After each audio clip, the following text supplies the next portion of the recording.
एकनाथ शिंदे साहेबांचं कर्तृत्व मोठं आहे हे त्यांच्या पक्षाला सुद्धा माहिती आहे आणि महाराष्ट्राला माहिती आहे। याच्यात आपण जर बघितलं तर बाळासाहेब ठाकरेंबद्दल बोलायचं झालं तर व्यंगात्मक टीका ही ठाकरे साहेबांची ताकद होती आणि एकनाथ शिंदे साहेब जर ठाकरे साहेबांचे कार्यकर्ते आहेत असं ते म्हणतात तर मला असं वाटतं की असे विषय जेव्हा होतात तेव्हा नेता म्हणून या गोष्टींकडे कुठेतरी दुर्लक्ष केलं गेलं पाहिजे।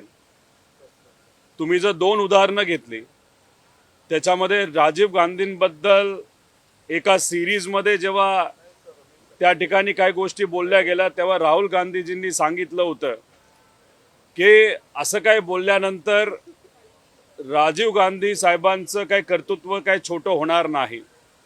तसंच 2003 मध्ये सुद्धा कॉमस्कोर नुसार आता isakal.com आहे देशातील नंबर 1 ची मराठी न्यूज वेबसाईट। प्रत्येक अपडेटसाठी isakal.com ला नक्की भेट द्या। एका कुठल्या तरी चॅनलमध्ये एक टीका व्यंगात्मक टीका ही भुजबळ साहेबांवर झाली होती। भुजबळ साहेबांच्या कार्यकर्त्यांनी ते कार्यालय फोडलं होतं आणि 2003 ला भुजबळ साहेब हे उपमुख्यमंत्री असताना सुद्धा त्यांनी त्या ठिकाणी त्या पदाचा राजीनामा दिला होता। म्हणजे ही विचारसरणी महत्त्वाची आहे। त्यामुळे कुठला एखादा कलाकार काय बोलत असेल तर उगाच त्याचं ऑफिस कुणी फोडलं गेलं नाही बाहेर। पण अजून एक मला कलाकारांना विनंती करायची आहे की हा काळ काय 2014च्या पूर्वीचा काळ नाही जिथं तुमच्या कलेला एक कला समजली जाईल।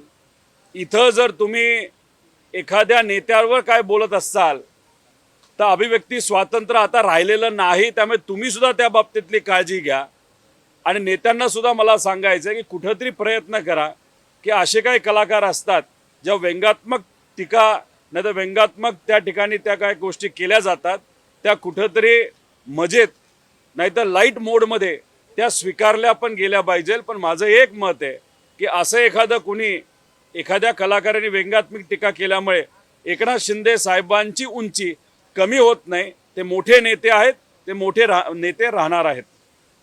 छत्रपतींच्या कुटुंबातून एक व्यक्ती आज जर या बाबतीत बोलत असेल तर मला असं वाटतं की त्या गोष्टी कुठेतरी सिरियसली घेतल्या पाहिजे आणि जे सर्व इतिहासकार आहेत यांना सुद्धा विश्वासात घेऊन जर राजे जे बोलतायत ते खरं असेल तर नक्कीच त्यांचं म्हणणं हे मानून त्याच्यावर कारवाई त्या ठिकाणी केली गेली पाहिजे असं या महाराष्ट्राचा नागरिक म्हणून त्या ठिकाणी मला वाटतं।